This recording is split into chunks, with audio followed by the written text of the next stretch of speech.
I was halfway through my wedding vows when someone said I object. What happened next exposed everything. I never thought the phrase, "speak now or forever hold your peace," would actually mean anything. You hear it at weddings and movies, but in real life everyone just sits quietly and smiles. That's what I expected at my wedding too. For context, I 29 meters had been with my fiancée, Emily 27F, for 4 years. We met in college, survived long distance, and eventually moved in together. She was funny, outgoing, and the type of person who made friends everywhere we went. Or so I thought. The morning of the wedding was honestly perfect. Sunny weather, small outdoor ceremony, about 80 guests. Both our families were there. My mom cried 3 separate times before the ceremony even started. I remember standing at the altar thinking, this is it. The moment I'd been planning for a year. Emily walked down the aisle and looked incredible. Everyone stood, music playing, the whole clutch moment. We got through the beginning of the ceremony without any issues. The officiant talked about love, commitment, partnership, all that stuff. I was nervous but excited. Then it was time for the vows. I went first. I had written them myself and practiced them about 100 times. I started talking about the day we met, how she helped me through losing my dad 2 years ago, and how she always knew how to make me laugh. Emily was smiling and tearing up a little. Guests were smiling too. About halfway through my vows, the officiant stopped me and said the usual line. If anyone here has any reason these two should not be joined in marriage, speak now or forever hold your peace. Everyone chuckled lightly because nobody actually expects anyone to say anything. But then someone stood up. At first I thought it was a joke. It was a guy standing near the back, mid-30s maybe. I didn't recognize him immediately. He said, very clearly, I object. The entire crowd went dead silent. The officiant looked confused. My brain kind of froze for a second because I genuinely didn't understand what was happening. Then the guy walked forward a few steps and said something that made my stomach drop.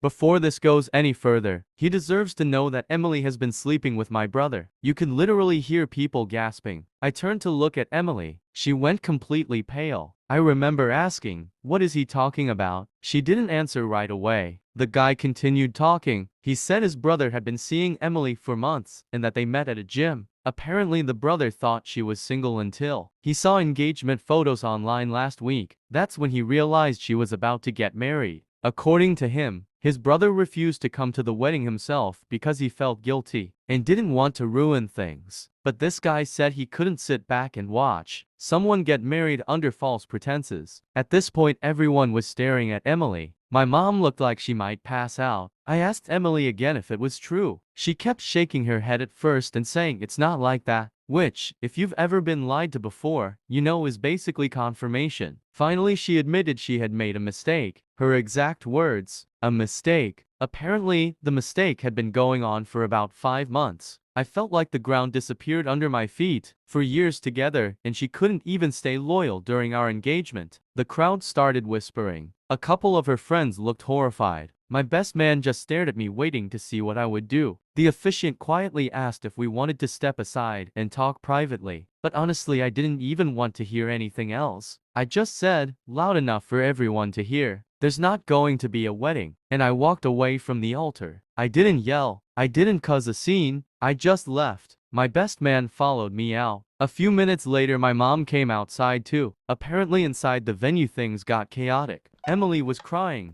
Her parents were arguing with the guy who objected. And guests were awkwardly leaving. Later that night I learned even more details. The guy who objected wasn't lying. His brother actually sent screenshots of messages between him and Emily once everything blew up. They'd been meeting at his apartment regularly while I was at work. She had told him I was just a roommate. A roommate. The wedding obviously got cancelled. The venue kept a huge chunk of the deposit. But honestly I didn't care at that point. Emily tried calling me the next day saying she was confused and that she still loved me. I didn't answer. It's been about 3 months since that happened. Sometimes I still think about how different my life would be if that guy hadn't stood up during the ceremony. I might have married someone who was already cheating on me before we even said I do. So yeah, getting publicly humiliated at my own wedding sucked. But marrying a cheater would have been worse. Honestly, whoever that guy is, I probably owe him a drink.